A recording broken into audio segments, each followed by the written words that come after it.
ગુજરાતીઓ, એમાં પણ ખાસ કરીને જે પટેલ સમુદાય છે એ અમેરિકામાં મોટેલ્સ ઉદ્યોગમાં છે અને એનો જે હિસ્સો છે એટલે કે ધંધામાં જે હિસ્સો છે એ ખૂબ જ મોટા પ્રમાણમાં છે. પરંતુ આ જે ચકાચોંધ વાળી જે લાઈફ છે એની અંદર સંઘર્ષ પણ એટલો જ રહેલો છે. 2025માં જ 7 ગુજરાતીઓની હત્યા કરવામાં આવી છે, જેના વિશે લગભગ મોટા ભાગે ક્યાંય વાત નથી થતી હોતી. આ એક ખૂબ જ મોટો ચિંતાનો વિષય પણ બની ગયો છે. ત્યારે આજના ખાસ વિડીયોમાં જાણીશું કે આ જે હત્યા થઈ રહી છે એની પાછળનું કારણ શું છે. એટલા માટે થઈને આજનો આ ખાસ વિડીયો તમારા માટે જ બનાવેલ છે. આ વિડીયો એકવાર પૂરો જોઈને જજો. Hello, ladies and gentlemen. This is your captain speaking. We'll be landing in the airport in just a few minutes. What's up guys, welcome to Way to Videsh and my name is Karan Charotra.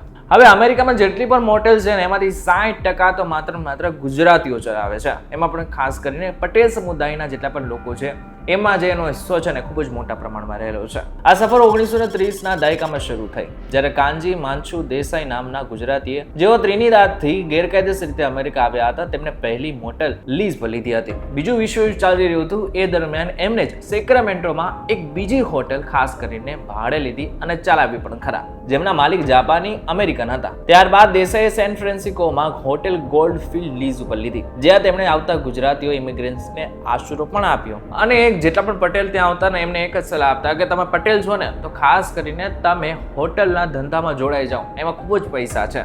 એને જ કારણે આ જેટલા પણ પટેલ્સ તમે ત્યાં જોઈ રહ્યા છો ખાસ કરીને હોટેલના બિઝનેસમાં એમને સલાહ આપનાર પણ આ દેસાઈ સાહેબ જ હતા. 1960ના દાયકામાં અમેરિકાની ઇમિગ્રેશન નીતિઓ થોડી સરળ થઈ ગઈ હતી અને ગુજરાતીઓએ આ ધંધામાં પ્રવેશ કર્યો. તે બધા જ લોકો શું કરતા, સૌથી પહેલા તો એક વ્યક્તિ અમેરિકામાં આવે, મોટેલના ધંધામાં જોડાય, મોટેલ એક નવી લે અથવા તો લીઝ ઉપર લે અને આ બાદ તેમના જેટલા પણ પરિવારના લોકો હતા એમને ત્યાં લઈ જાય, એમને ત્યાં કામે લગાડે અને એમાંથી જે ધંધો થતો હતો એ બધો જ ધંધાનો જે નફો હતો એ બધો જ નફો એ જ હોટલમાં નાખતા હતા, જેથી એ હોટલ વધારે ગ્રો કરે.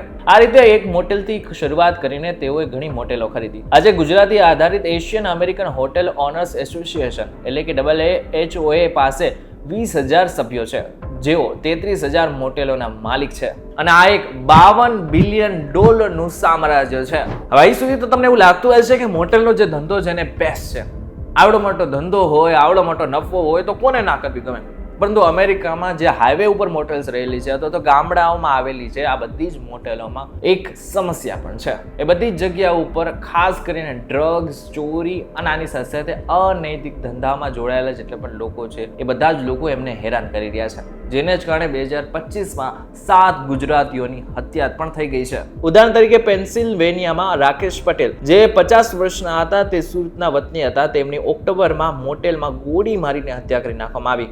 ઓક્ટોબર 5ના રોજ નોર્થ કેરોલિનામાં અનિલ પટેલ અને પંકજ પટેલની હત્યા થઈ. આ ઉપરાંત સાઉથ કેરોલિનામાં એક ગુજરાતી મહિલા અને તેના પિતાની લૂંટના પ્રયાસમાં હત્યા થઈ. આ જ ઘટનાઓ જ બતાવે છે કે એકચ્યુઅલમાં અમેરિકામાં જે ખૂબ જ સારું દેખાય છે ને એની પાછળ ઘણો બધો સંઘર્ષ રહેલો છે. ઘણી મોટેલોમાં સુરક્ષા પણ ખૂબ ઓછી છે, સીસીટીવી કેમેરા નથી, તાળા તૂટેલા છે અને સ્ટાફ પણ ઓછો છે. અને આને જ કારણે જે મોટેલનું ફ્રન્ટ ડેસ્ક હોય છે એટલે કે ત્યાંના માલિક અથવા તેના માલિકના ઘરના વતની હોય છે એમના ઉપર એનું જે જોખમ હોય છે એ ખૂબ જ વધી જતું હોય છે. હવે કદાચ તમને એક પ્રશ્ન થતો હશે કે આ ગુનાઓ સતત કેમ વધી રહ્યા છે? તો સતત નથી વધી રહેલા, આવા ગુનાઓ દર વર્ષે સામે આવતા હોય છે, પરંતુ આજકાલ એટલે કે લગભગ 2022થી આ ગુનાઓની જે સંખ્યા છે એ ખૂબ જ વધી ગઈ છે. ન્યુયોર્ક ટાઈમ્સના રિપોર્ટ મુજબ હાઈવે પરની મોટેલો ગુનાઓનું કેન્દ્ર બની જાય છે, કારણ કે ત્યાં આવતા મહેમાનોથી કેટલાક ગેરકાયદેસર પ્રવૃત્તિઓમાં સંડોવાયેલા લોકો પણ હોય છે, જે ડ્રગ્સ, ઓવરડોઝ, લૂંટફાટ અને ઝઘડા માટે કારણ હોય છે. અને ઘણી બધી વખત જે ગ્રાહકો હોય છે એની સાથે પૈસાને લઈને પણ રકઝક થતી હોય છે, જેમાં પણ ઘણા બધા ગ્રાહકો હોય છે એમની પાસે જે ગન હોય છે એનો ઉપયોગ કરી નાખતા હોય છે અને એને પણ કારણે પણ એમ જે હોટેલ માલિક હોય છે, મોટેલ માલિક હોય છે એમનું મૃત્યુ થતું હોય છે. આ ઉપરાંત અમેરિકાના નાના શહેરોમાં ભારતીયો ખાસ કરીને ગુજરાતીઓ પ્રત્યે વંશીય દ્વેષ વધ્યો છે. ગુજરાતીઓની સફળતા ઘણાને ખટકે છે અને આ કારણે જ તેઓ નિશાન પણ બનતા હોય છે. અને જો બીજી બાજુ વાત કરવામાં આવે તો ડોનાલ્ડ ટ્રમ્પ જે હમણાં ફરી એકવાર સત્તા ઉપર આવ્યા છે, એમના આવ્યા બાદ પણ આ જે ઘટનાઓ છે એ વધી ચૂકી છે, એમાં કોઈ શંકાને સ્થાન નથી. ખાસ કરીને મેક અમેરિકા ગ્રેટ અગેન આ જે નારો આપ્યો આ બાદ પણ જે ભારતીયો છે એમના પ્રત્યે જે લોકોની જે દ્રષ્ટિ છે, ખાસ કરીને ગુજરાતીઓ પ્રત્યેની જે દ્રષ્ટિ છે એ ખૂબ જ બદલવા લાગી છે. ભારતીયોને નોકરીઓ ચોરનારા તરીકે જોવામાં આવી રહ્યા છે, જેના કારણે વંશીય હુમલા, વિનાશ અને હત્યાઓ વધી છે. હવે આ હત્યાઓ ઘટે એના માટે શું કરી શકાય છે? સૌથી પહેલા તો સીસીટીવીથી લઈને જે સુરક્ષાને લઈને જેટલા પણ સંસાધનો છે એ વસાવવા ખૂબ જ જરૂરી છે. અમુક જગ્યાઓ પર ઓલરેડી હશે જ, પરંતુ આ સાથે જેટલું બને એટલું આપણે સુરક્ષામાં રહીએ એ વધારે સારું છે. ખાસ કરીને જો બીજી વસ્તુઓની વાત કરવામાં આવે તો સરકારને ત્યાં ધ્યાન રાખવું જ પડશે. તેને સરકારને જોવાનું રહેશે કે 60% જો બિઝનેસ ત્યાં ધરાવતા હોય તો એ તમારા અમેરિકા માટે જ સારું છે, અમેરિકાની સરકાર માટે જ સારું છે, કારણ કે ત્યાંનું અર્થતંત્ર પણ આ 60% લોકોનો ફાળાને કારણે પણ ચાલી રહ્યું છે. મહત્વની વાત તો એ છે કે જ્યાં સુધી અમેરિકન સરકાર નક્કી નહીં કરે ત્યાં સુધી આ બધી જ જે ઘટનાઓ છે એ સતત વધતી રહે તો એ પૂરેપૂરી શક્યતાઓ છે. ત્યારે આગળના સમયમાં આશા રાખીએ કે આ જે ઘટનાઓ છે, હત્યાઓ છે એ ખૂબ જ ઓછી થઈ જાય, નહીંવત પ્રમાણમાં થઈ જાય, પરંતુ હવે આગળના સમયમાં ખબર પડશે કે શું નિર્ણય લેવાય છે.